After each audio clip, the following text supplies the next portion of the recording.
Hi, I'm Liam from off.road.cc and today we're going to have a look at the Stif Squatch. After the success of the Morf, which since its release has gained something of a cult following, Stif has heard the calls for a 29er that shares the same progressive ride characteristic. In comes the Squatch. But before we get any further, if you'd like to see more videos like this, don't forget to like and subscribe. And if you're into steel hardtails just like this one, you're in luck. Rach has a review of Ribble's HT725 coming soon, so keep an eye out for that one.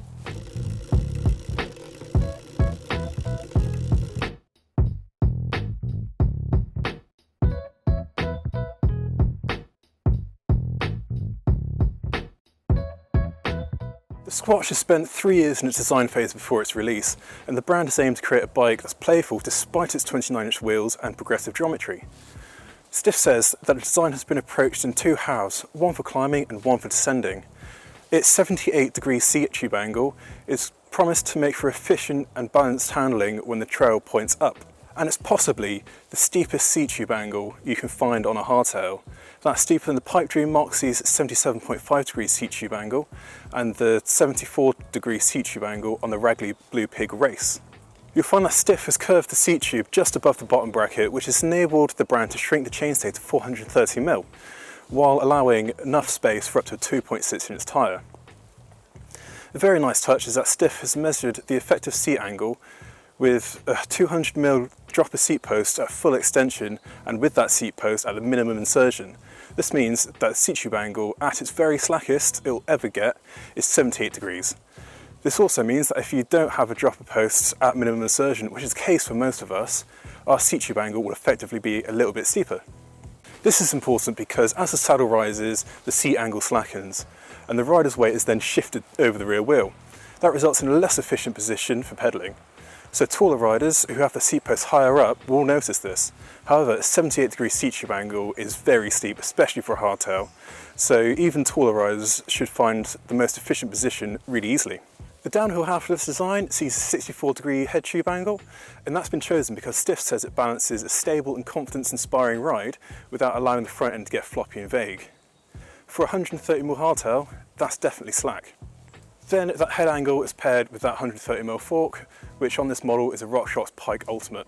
That specific length has been picked because it's said that it preserves the bike's geometry as it moves through its travel, while still being capable of getting you out of trouble.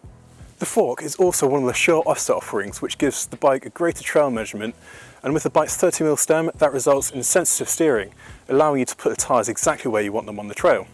Adding to the bike's progressive geometry, this large frame gets a 480mm reach, while the medium comes with a 460mm reach, and the extra large gets a 500mm reach. As for the bottom bracket drop, the Squatch gets 80mm of BB drop and the bottom bracket height of 293mm, which looks like it'll keep rider weight nice and low, and that'll hopefully make for a bike that's nice and fun in the corners and extra confident on the steeps. Moving on to the features of the bespoke 4130 chrome alloy steel frame. The Squatch gets an ovalised top tube and seat stays. This has allowed Stif to build some compliance into the frame without compromising stiffness where it's needed. That should hopefully mean it's nice and composed over rough, chattery terrain while retaining efficiency on the pedals. Where the chainstay meets the bottom bracket, you'll find Stif's 12-bore chainstay bridge, and that's designed to offer the perfect chain line while allowing space for up to a 34th chainring and extra tyre clearance. It also gives a better welding surface without sacrificing tube stiffness, says Stif. There's also an ISCG 05 chain guide mount and bottle bosses on the upper of the down tube. To keep the Squatch winterproof, there's a threaded bottom bracket, and Stif has given the frame an anti-rust treatment both inside and out to keep rust from having its way with the frame. On test, we have the Squatch in the Pro 200 guise, which will set you back £2,500. For your money, you'll get that RockShox Pike Ultimate fork, a SRAM Eagle GX 12-speed drivetrain with G2 RSC brakes, and then it rolls on a pair of WTB KOM Trail i30 rims, laced to Hope Pro 4 hubs, and they're wrapped with a 2.6-inch Maxxis Minion DH Chef at the front with a 3C compound and EXO casing.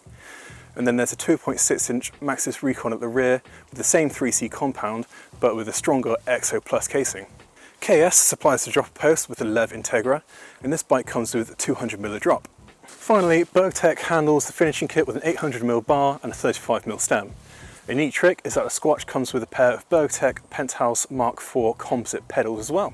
That's our test bike, but there are two more models in the range. There's the Pro 175, which gets all the same kit as this bike for the same money, but it comes with a KS11 Integra dropper post that only has 175mm travel.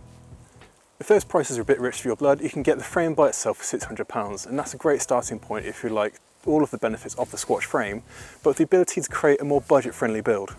The Stif Squatch is available in 3 sizes, from medium to extra large, and it comes in 3 colours. There's bone, silver or teal, just like this bike. And there you have it. For the full review coming in a few weeks, keep an eye open on www.off.road.cc, and for more videos like this, like and subscribe. If you're in the market for a bike like this or already have one, let us know what you think in the comments. Thanks very much for watching.